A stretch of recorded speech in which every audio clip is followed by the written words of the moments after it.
Certamente la giornata è un po' freddina, mi sono dovuto svegliare un po' prestino e sono queste cose un po' preoccupanti e devastanti, no?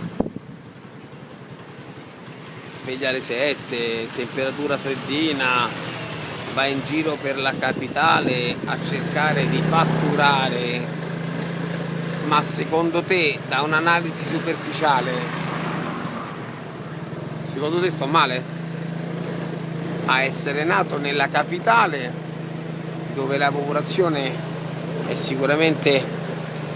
maggiore come numerazione, maggiore come numero di persone alle quali puzza l'alito la mattina, ma quello puzza a tutti, maggiore come forse opportunità, maggiore come traffico, maggiore come numero di contratti assicurativi stipulati, maggiore come il numero di persone che si ammalano se fa il medico, maggiore di numero di persone che si devono cambiare gli occhiali se ti chiami Luca Ottico, maggiore di persone che quando la sera fanno taghe accanto fanno rumore e ti danno un po' fastidio, ma la vita è fatta un po' di compromessi e di equilibri, una volta le prendi, una volta le dai. Secondo me male. Oh, a te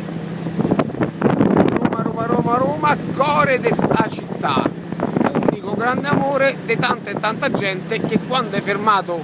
di caramba perché te stavano rapinando, il posto era questo, t'hanno levato la macchina per fermo amministrativo perché te mancava la targa davanti, per povero cittadino italico cornuto e mazziato.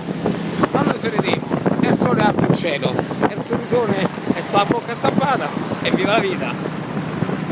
Stiamo senza Colosseo. Mamma mia!